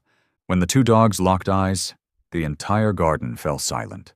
No one gave a signal. No one said a word. Zoo moved closer, lowered its head, and gently touched noses with Luna. Luna stood firm, then slowly placed her muzzle on Zoo's head. A soft gesture, enough to dissolve all distance and re-establish something that transcended language. No one knew whether Zoo remembered its mother, but in that moment, everyone understood. Some bonds don't require memory to be preserved, only a soul to recognize. The two dogs lay together under the tree for the rest of the afternoon. No one asked them to. No one guided them. But no one had the heart to interrupt that sacred stillness. That evening, in the center's hall, a special event was held. A talk titled, "The Circle of Healing with Therapy Animals." The host introduced it formally but warmly, and after a few short remarks, two little girls, Sophie and Isabella, stepped onto the stage. On the screen behind them was an image of Zoo lying beside Luna. Below it was the quote, "You don't have to be whole to help someone heal. You just have to be willing to sit beside them." Isabella spoke first. Her voice was still soft, but each word was clear and powerful. She shared about the days she couldn't speak, about the first time she touched Zoo and whispered the word soft, and about the feeling of safety that no one else could give her, except Zoo. Sophie followed with her story of Rex, of the loneliness when no one understood how deeply she missed her old dog, and then about the first time she saw Isabella hugging Zoo, and realized that love could expand instead of divide. "We once thought that if we shared Zoo," Sophie paused, her eyes scanning the audience. "Maybe it meant we didn't love Zoo enough. But then we realized, true love is making sure the good doesn't stop with us." The room fell silent. Then applause erupted, and more applause followed. The air grew warm, as if someone had opened the door and let sunlight into the heart of the night. Grace stood at the back, overwhelmed with emotion.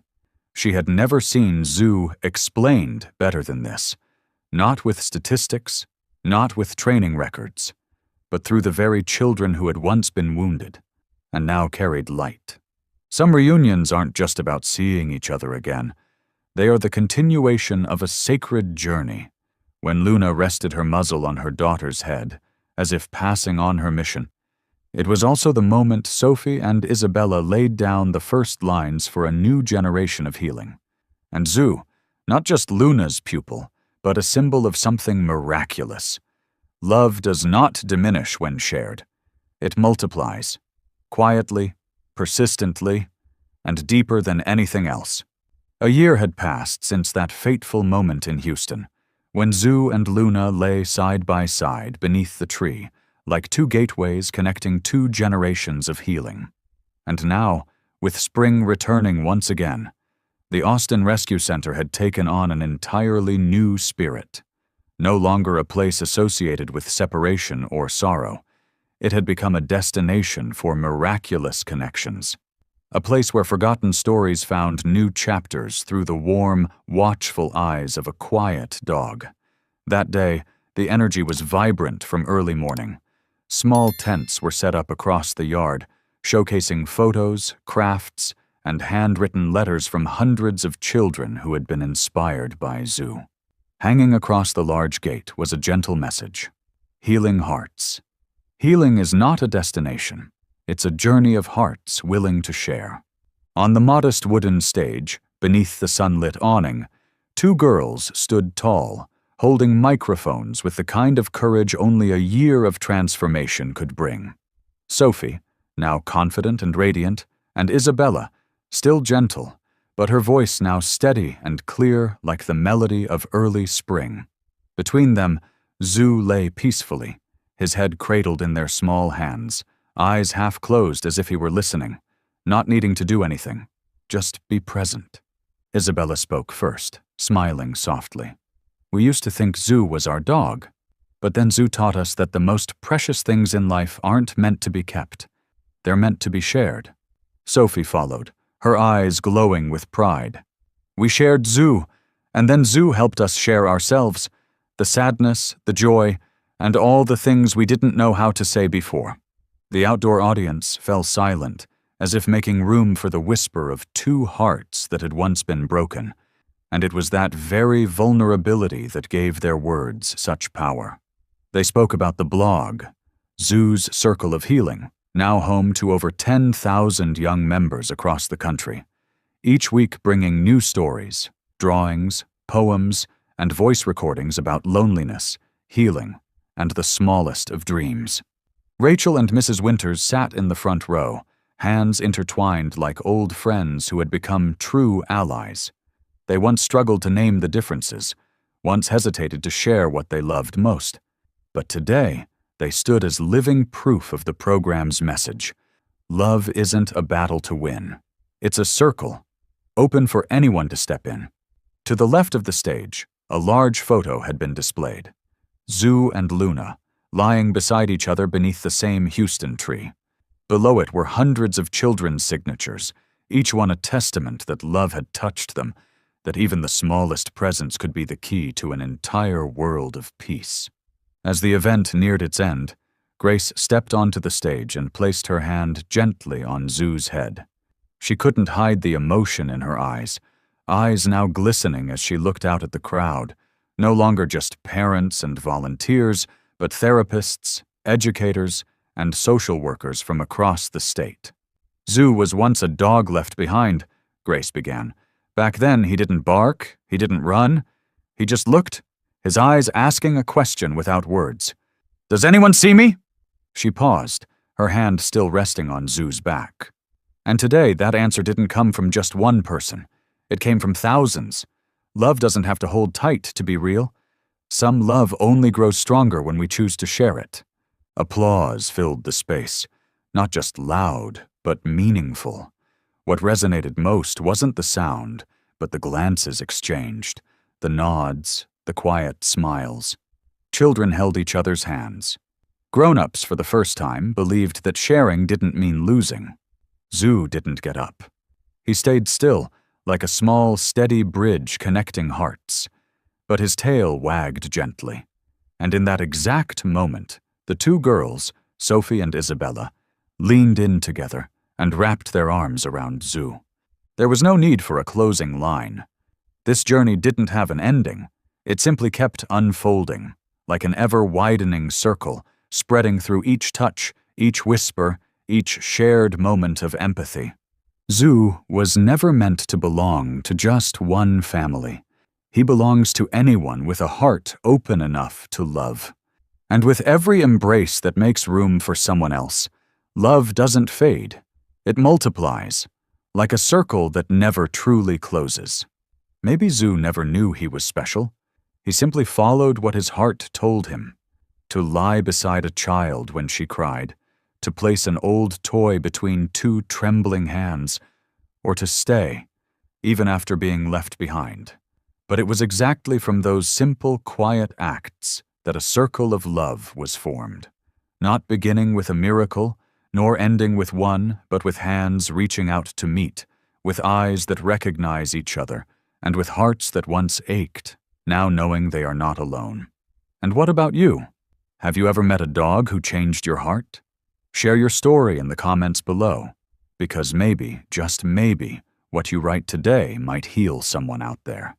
If Zoo's journey has touched you, don't forget to like the video, share it with someone you love, and subscribe to our channel, so together we can keep spreading more moving stories like this one.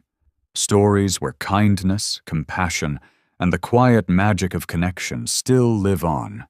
Silent, but extraordinary.